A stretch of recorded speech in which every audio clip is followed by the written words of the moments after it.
আসসালামু আলাইকুম, কেমন আছেন সবাই? তো আজকে আমরা লিনাক্সের আরেকটি কমান্ড সম্পর্কে জানবো, সেটি হচ্ছে ফাইল কমান্ড। তো ফাইল কমান্ড কি, আমরা কেন ব্যবহার করব, এটি সব কিছু আজকে আমরা জানার চেষ্টা করব। তো ফাইল কমান্ড মূলত লিনাক্সে কোনো একটি ফাইলের টাইপ জানার জন্য আমরা ব্যবহার করে থাকি। এখন আপনি বলতে পারেন যে ভাই, ফাইলের এক্সটেনশন দেখে বোঝা যায় যে এটা কোন ধরনের ফাইল, কিন্তু ফাইল কমান্ডে কিন্তু এই ফাইলের এক্সটেনশনের উপর নির্ভর করে এটা টাইপটা বলে না, ও আরেকটু বিস্তারিতভাবে আমাদেরকে বলে। কেমন? এখন ধরুন আমি আপনাকে আগে একটা উদাহরণ দিই। ধরুন আপনি একজন আর্মি, হ্যাঁ। এখন একজন লোককে যে আপনি বললেন যে ভাই আমি আর্মি, তো কিছু কিছু লোক থাকবে কি, ও মেনে নিবে যে ভাই আপনি বলছেন আপনি আর্মি, আচ্ছা আমি মেনে নিলাম আপনি আর্মি। তো এটা হচ্ছে আমাদের এক্সটেনশন, যে আপনি যদি জাস্ট একটা এক্সটেনশন দেখে আপনি বলে দেন যে এটা হ্যাঁ এটা ওই ধরনের ফাইল, তাহলে আপনি হচ্ছে ওই কাতারের লোক পড়ে গেলেন যারা হচ্ছে যে একটা জিনিস শুনলেই বিশ্বাস করে ফেলে। কিন্তু কিছু কিছু লোক আছে যাদেরকে যে যদি আপনি বলেন যে ভাই আমি তো আর্মি, তখন ওই লোকটা বলবে কি, প্রমাণ দেও, প্রমাণ দাও। প্রমাণ ছাড়া আমি বিশ্বাস করবো না। তো এটা হচ্ছে আমাদের ফাইল কমান্ড। ফাইল কমান্ডে কি, ফাইল কমান্ড হচ্ছে কোনো একটা ফাইল নিজে যাচাই বাছাই করবে, ওইটার ভিতরে ঢুইকা দেখবে যে এটা কোন ধরনের ফাইল, তারপরে বলবে যে আচ্ছা ভাই এটা এই ধরনের ফাইল। তো ফাইল কমান্ডের ব্যবহার তো আমরা আগে দেখি, তাহলে আপনি আরও ভালোভাবে বুঝতে পারবেন। এর কারণে আমরা কি করব, আমরা হচ্ছে ডেস্কটপে চলে গেলাম। ডেস্কটপে যে আমি হচ্ছে এখানে দুইটা ফাইল ক্রিয়েট করব। একটা নাম ধরুন যে দিলাম ফাইল ডট টিএক্সটি, আর একটা নাম দিলাম যে হাই ডট টিএক্সটি। এখন দুইটা ফাইল আমি ক্রিয়েট করলাম, ঠিক আছে। এখন আমরা এই ফাইল কমান্ডটা ব্যবহার করার আগে আমরা এটার স্ট্রাকচারটাকে দেখি যে এটা মানে মূল স্ট্রাকচারটা কি এটার। তো অন্যান্য বেশিরভাগ কমান্ডের মতো এটার স্ট্রাকচার তো অনেকটা এরকম, যে প্রথমে কমান্ডের নাম, তারপরে চাইলে আপনি অপশন দিতে পারবেন, তারপরে হচ্ছে আপনারা চাইলে অপশন দিতে পারবেন, আচ্ছা তারপরে হচ্ছে এটার ফাইল নেমটা থাকবে। ঠিক আছে, এটা হচ্ছে আমাদের ফাইল কমান্ডের বেসিক স্ট্রাকচারটা।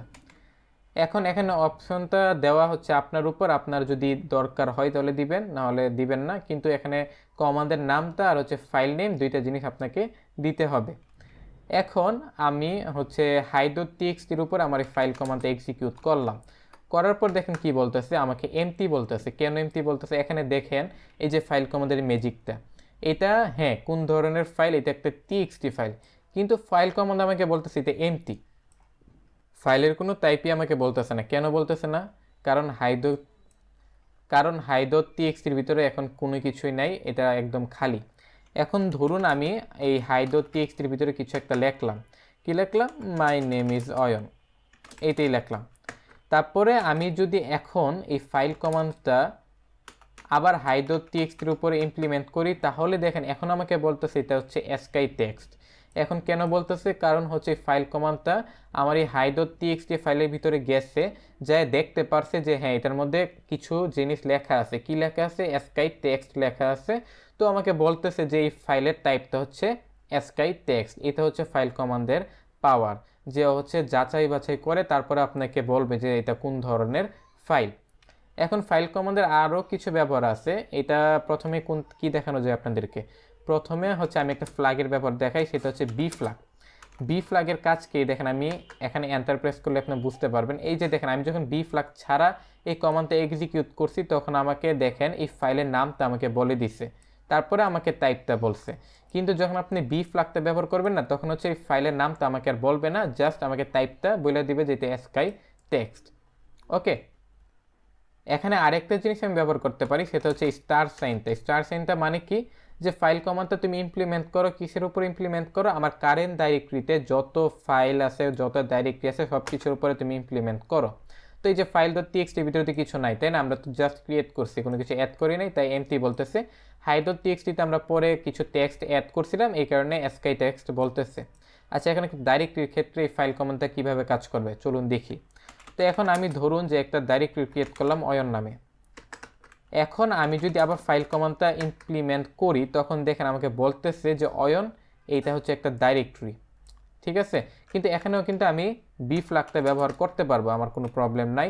তখন জাস্ট আমাকে বলে দিতেছে যে ডাইরেক্টরি, তারপরে এমটি, তারপরে স্কাই টেক্সট, এখানে আর কোনো ফাইলের নাম আমাকে বলতেছে না। তো এটা হচ্ছে ফাইল কমান্ডের বেসিক কাজ। এখন আমরা ফাইল কমান্ডকে কিন্তু আরও অনেকভাবে ব্যবহার করতে পারি, যেমন আমার পিকচার্স ডাইরেক্টরিতে না, আমার পিকচার্স ডাইরেক্টরিতে দুইটা ইমেজ আছে, আমি ইমেজগুলো রাখছিলাম, আর এইগুলো দিয়ে আমি হচ্ছে ফাইল কমান্ডের আরও কিছু ব্যবহার আপনাদেরকে এখন দেখাবো। এখন আমি চাইলে কিন্তু বলতে পারি ফাইল কমান্ডকে যে ফাইল কমান্ড তুমি কি করো, তুমি হচ্ছে পিকচার্সের ভিতরে যাও, যায়া তারপর আমাকে ওইখানের জিনিসগুলো বলো যে এখানে কি কি বা কোন ধরনের কোন টাইপের ফাইল আছে। এখন আমি এন্টার প্রেস করলে কিন্তু আমাকে এই ইমেজগুলোর টাইপ বলবে না। কেন বলবে না জানেন? কারণ আমি এখানে ফাইল কমান্ডের মধ্যে কি বলছি, জাস্ট পিকচার্স পর্যন্ত দিয়ে দিছি, ডাইরেক্টরির নামটা বলে দিছি। তখন ও কি মনে করবে যে আমি পিকচার্স ডাইরেক্টরি সম্পর্কে জানতে চাচ্ছি। এখন এন্টার প্রেস করলে দেখেন বলতেছে যে এই যে পিকচার হোমের ভিতরে ডেট ফাইলের ভিতরে যে পিকচার্স আছে ওইটা একটা ডাইরেক্টরি, কিন্তু আমি চাচ্ছি যে পিকচার্সের ভিতরের কোনো একটা ফাইল সম্পর্কে। তখন আমি দুইভাবে করতে পারি, একটা হচ্ছে পিকচার্সের ভিতরে আমি ফাইলের নাম বলে দিলাম যে ওয়ালপেপার 1.jpg সম্পর্কে আমাকে বলো। তখন ও হচ্ছে আমাকে ওয়ালপেপার 1.jpg এটা সম্পর্কে বললো যে এটা একটা জেপেগ ফাইল, আর এটার হচ্ছে রেজলিউশন কত এটা আমাকে এখানে বলে দিল। তাছাড়া আদার্স অনেক ইনফরমেশনই আমাকে এখানে বলে দিতেছে। বা আমি আরেকটা কাজ কি করতে পারি, আমি চাইলে হচ্ছে এখানে স্টার দিয়ে দিতে পারি। স্টার দিলে কি হবে যে পিকচার ডাইরেক্টরির ভিতরে যত ধরনের ফাইল আছে, যত ধরনের ডাইরেক্টরি আছে সব কিছু সম্পর্কে আমাকে ইনফরমেশন দিয়ে দিবে। এই যে প্রথমে ওয়ালপেপার 1.jpg সম্পর্কে ইনফরমেশন দিল, তারপর ওয়ালপেপার 2 সম্পর্কে আমাকে ইনফরমেশন দিল। তো এটা হচ্ছে আমরা হচ্ছে যে অন্যান্য কোনো একটা লোকেশনের কোনো একটা ফাইল সম্পর্কে কিভাবে জানতে পারবো, মানে ওই ফাইলটার টাইপ কিভাবে জানতে পারবো ফাইল কমান্ডের সাহায্যে, এটা আপনারা এখন জানেন। এখানে আরেকটা ফাইল কমান্ডের আরেকটা ব্যবহার আছে, এটা হচ্ছে রেঞ্জ। এখন রেঞ্জ মানে কি এটা চলুন দেখি। আমি হচ্ছে আগে কমান্ডটা এক্সিকিউট করি, তারপর আপনাদেরকে বুঝাই যে আমরা এখানে কি বুঝাইতে চাইতেছি।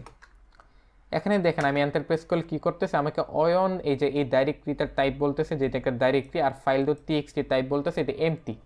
কিন্তু এখানে হাই ডট টিএক্সটি কই গেল, এটা সম্পর্কে আমাকে বলে না। এর একটা কারণ আছে, কারণটা দেখেন। আমি এখানে ফাইল কমান্ড তো লিখলাম, তাই না? এখানে দেখেন আমি ব্র্যাকেটের ভিতরে কি বলছি, এ থেকে এফ পর্যন্ত।